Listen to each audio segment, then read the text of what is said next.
Few individuals significantly alter the course of history. Fewer still modify the map of the world. Hardly anyone can be credited with creating a nation. Muhammad Ali Jinnah did all three.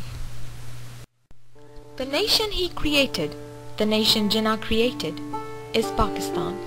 The very same Pakistan that stands on shaky ground today. The very same nation that was built upon a promise which it is struggling to keep today.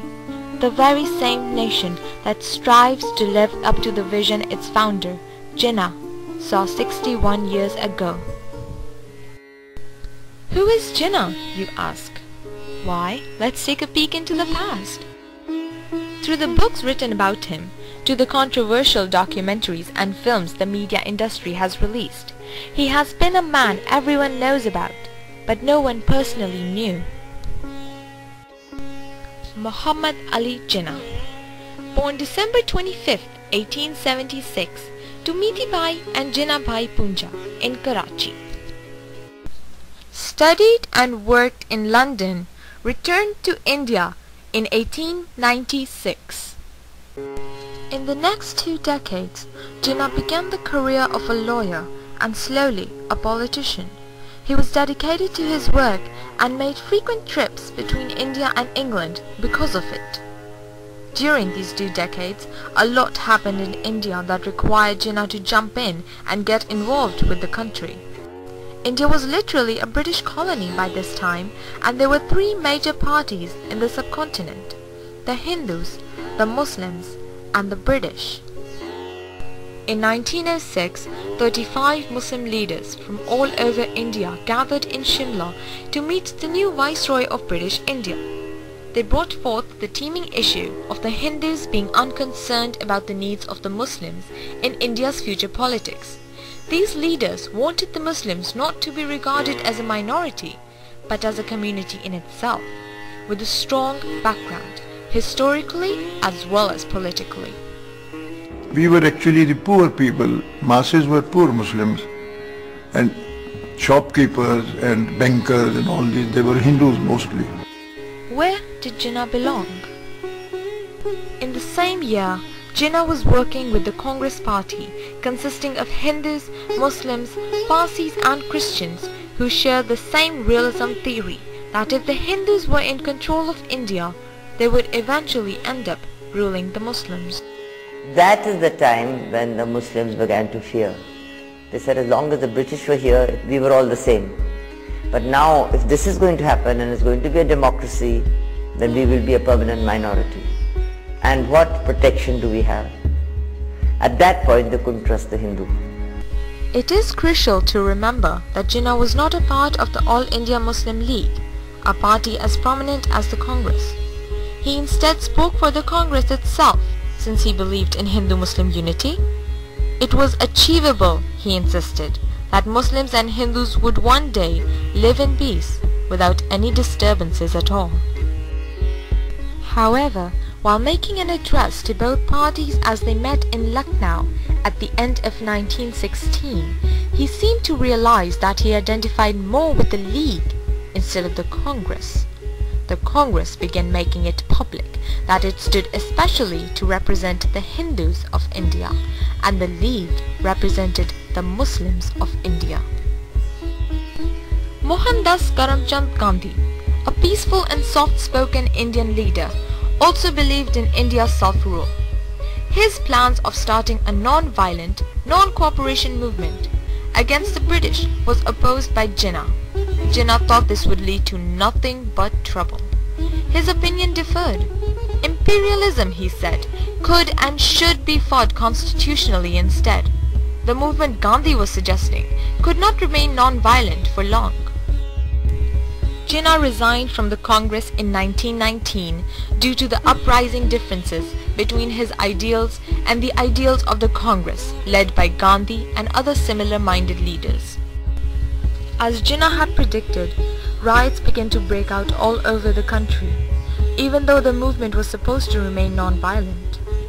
Policemen were involved in everyday affairs more than they were needed, and the Khilafat movement was finally called off after the Chori Chora incident, where 2 policemen were burnt alive by a mob on February 5, 1922. Allama Iqbal, a famous poet and philosopher, gave an address in December 1930 in which he stated that he would like to see the Punjab, the northwest frontier province, Sindh and Balochistan form a single state on their own. It would be the formation of a northwestern Indian Muslim state, and it seemed to Iqbal that this would be the final destiny of the Muslims in northwest India. "We are 17 million, he said, and far more homogeneous than any other people in India. Indeed, the Muslims of India are the only Indian people who can be fitly described as a nation in the modern sense of the word." Jinnah helped Iqbal's message reach the Muslims of India, and after Iqbal died in 1938, Jinnah worked harder than ever for the much-wanted independence, negotiating and talking to viceroys, arguing in courts, and holding conferences. In the March of 1940, Jinnah spoke of the separate nation for Muslims of India. Every person who had known him as a leader then knew he was serious and that he would not give up on this idea. However, it took Britain and the rest of the world some time to realize just how serious he really was. Here is a man totally westernized, in western clothes, and of course he was a tremendous charisma. And all the time, whether he was talking to us or talking to the people, we saw a great lawyer presenting his case. Conferred with Lord Mountbatten, the last Viceroy of India.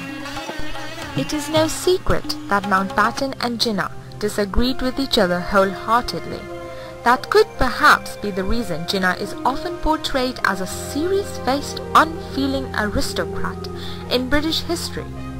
Even though Mountbatten on several an occasion called Jinnah a lunatic and an evil genius, he still had to acknowledge that Jinnah's got style. Jinnah appealed to Mountbatten and the rest of the world, explaining that Hindus and Muslims could not live together when their customs and ways of living were so different from each other's. We want the division of India into Hindustan and Pakistan because that is the only practical solution. Hindu India and Muslim India must be separated because the two nations are entirely distinct and different. They don't pray together, they don't dine together, their festivals are different, their cultures are different, their dresses are different. How could you can't amalgamate yourself into their culture or into their habits as they cannot amalgamate themselves into our culture. They are two different nations. Mountbatten had no choice but to agree to Jinnah's demands for a separate sovereign state, and eventually, on the 14th of August 1947, Pakistan officially came into being. Independence was achieved. The Muslims were free to worship and govern as they pleased in their nation. The Hindus had nothing to worry about with the British Crown. If Jinnah had never existed, then no one would have worked hard enough to provide the Muslims of India with their own country for their freedom. No wonder then he is called Father of the Nation. No wonder he is called Qaid-e-Azam.